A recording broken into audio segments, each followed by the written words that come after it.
প্ৰধানমন্ত্ৰী আৱাস যোজনা চৰকাৰে বিপিএল ঘৰৰ কেইবাটাও গুৰুত্বপূৰ্ণ আপডেট লৈ আহিছো। ইতিমধ্যে কিন্তু যিসকলৰ জিঅ' টেক সম্পূৰ্ণ হৈ গৈছে সকলোৰে একাউণ্টত চৰকাৰী ঘৰৰ পইচা সোমাই গৈছে। এতিয়া যিসকলৰ জিঅ' টেক হৈ গৈছে, যদি আপোনালোকে এতিয়াও চৰকাৰী ঘৰৰ পইচা লাভ কৰা নাই তেনেহ'লে কিন্তু আপোনালোকে অতি সোনকালে কেইটামান কাম কৰিব লাগিব। যিসকলৰ জিঅ' টেক হৈ গৈছে, নহ'লে কিন্তু আপোনালোকে চৰকাৰী ঘৰৰ পইচা লাভ নকৰিব পাৰে।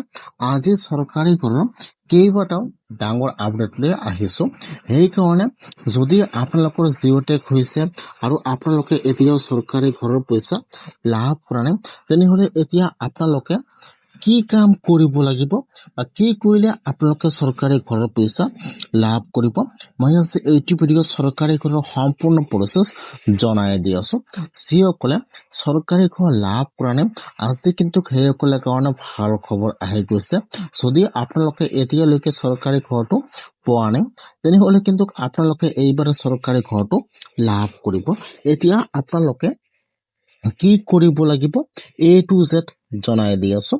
আপোনালোকে জানিবলৈ হ'লে ভিডিঅ'টো সম্পূৰ্ণকৈ চাই ল'ব স্কিপ নকৰাকৈ। আৰু যদি আপোনালোকে মোৰ চেনেলত নিউ হয় মোৰ চেনেলটো ছাবস্ক্ৰাইব কৰি ৰাখি দিব।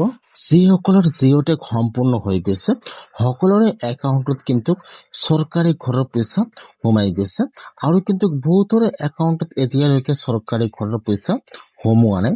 সেইকাৰণে যিসকলৰ জিঅ' টেক সম্পূৰ্ণ হৈ গৈছে সেইসকলে ফাৰ্ষ্ট চৰকাৰী ঘৰৰ জিঅ' টেক হোৱা নতুন লিষ্টটো চেক কৰিব লাগিব যে আপোনালোকৰ নামটো লিষ্টত আহিছে নে অহা নাই।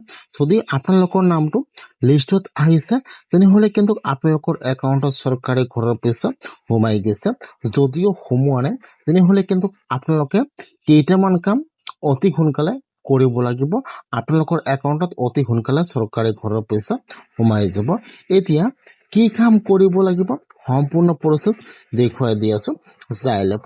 এতিয়া কিন্তু আপোনালোকে ফাৰ্ষ্ট চৰকাৰী ঘৰৰ লিষ্টটো চেক কৰিব লাগিব। কেনেকৈ চেক কৰিব চাই লওক। এতিয়া আপোনালোকে ফাৰ্ষ্ট এইটো ৱেবছাইটত আহি যাব। মই কিন্তু আপোনাৰ সুবিধাৰ কাৰণে ৱেবছাইটৰ লিংকটো মোৰ ডিছক্ৰিপশ্যনত দি দিছোঁ। আপোনালোকে ডাইৰেক্ট ক্লিক কৰি ফাৰ্ষ্ট এইটো ৱেবছাইটত আহি যাব।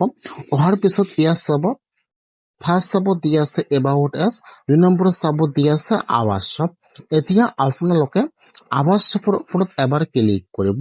এতিয়া আপোনাৰ ওচৰত এইটো পেজ অপেন হৈ যাব। এতিয়া আপোনালোকে ৰিপৰ্টত ক্লিক কৰিব।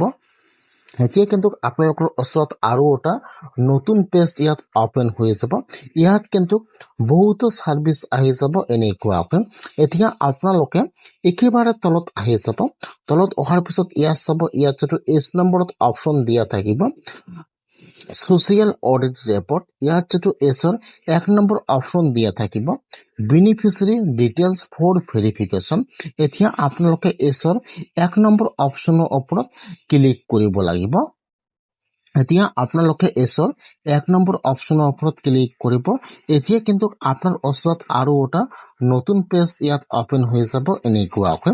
এতিয়া কিন্তু আপোনালোকে ইয়াত আপোনালোকৰ ফুল এড্ৰেছটো ভালকৈ বহাই দিব লাগিব। ফাৰ্ষ্ট চাব দি আছে অল ষ্টেট।